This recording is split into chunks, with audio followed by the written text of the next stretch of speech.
ju vetë, si shoqëri civile, se çdo gjë do lek, do para. Nga jeni suportuar financiarisht. Edhe sot që jeni në fushat.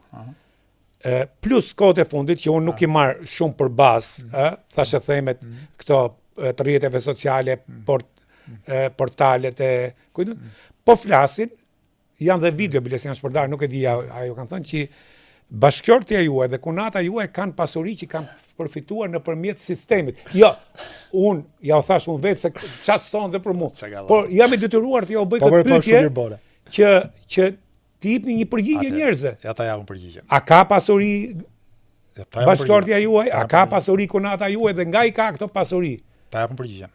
Po. Okej, ta nisim mirë me lëvizjen bashkë, se na pyete nga financohemi si parti. Nga kontributet e antarëve tanë, gjithçka është transparente, nga Shqipëria dhe nga diaspora, shumë njerëz japin para, dikush $5, dikush $100, i mbledhim ato para, printojmë fletushka, edhe ecim përpara. Pastaj kjo me bashkëshorten e tim është turpi më i madh. Gruaja ime quhet Eglantina Gollaj dhe punon për Organizatën e Kombeve të Bashkuara, degën e UNDP-s dhe drejton një projekt të rikonstruksionit të shkollave që janë rrëzuar nga tërmeti. Projekti financohet nga Bashkimi Evropian, menaxhohet nga UNDP-a dhe bashkëshortja ime është punonjëse e UNDP-s dhe rrogën e merr nga UNDP-a.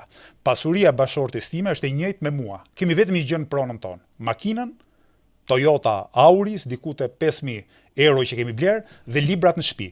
Jetojmë në shtëpi me qera prej vitit 2010 kur jemi martuar. Dakor?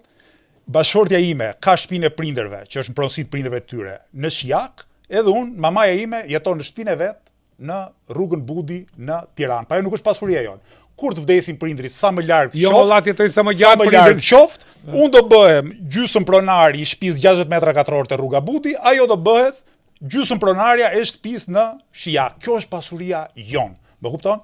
Tani çka ka ndodhur ditët e fundit? Ata që kanë frikë nga unë, ata që kanë frikë nga lëvizja bashk, kanë filluar të shpifin e të thonë që bashkëshortja e Arlind Qorit punon për qeverinë shqiptare. Jo, punon për UNDP-n. Ka punuar bashkëshortja ime deri në vitin 2014, midis vitit 2004 dhe vitin 2014 ka punuar në Ministrinë e Integrimit Evropian. Prej vitit 2014 ka punuar tek Këshilli i Evropës disa vite, pastaj tek UNDP-a, tek Ministria e Integrimit Evropian, ka qenë nga ato administratore që ka arrit maksimumi tek vendi i përgjegjëses sektorit, se më lart nuk bëje dot pa qenë i partisë në pushtet, dhe ka kaluar nga 3 qeveri. Nga qeveria Nano, te qeveria Berisha, dhe pasaj, deri 2013-2014 te qeveria Rame, në punëse shembullore e shtetit. Projekti që drejton bashkëshortja ime është një projekt shembullor, i vlerësuar, shikoni dokumentacionin, nga institucione mbikëqyrëse ndërkombëtare, si projekti më i suksesshëm dhe më transparent i UNDP-s në botë. Është një administratore e shkëlqyer, është një qytetare shembullore e virtytshme, madje kur flasim për ndershmërinë, unë besoj që ajo është edhe më e fortë se unë, është edhe më e virtytshme se unë. Dhe e bukura është që në rrjetet sociale, ata që nuk kanë fytyrë dhe ata që kanë frikë nga lëvizja bashkë, çfarë nuk shpifin. Flasim pastaj për unë kam kunat burr, i cili është emigrant në Gjermani. Ka ja 5-6 vite në Gjermani, deri para një viti punonte në McDonald's, shiste në McDonald's, më kupton? E kupton çfarë llumi ka këtu?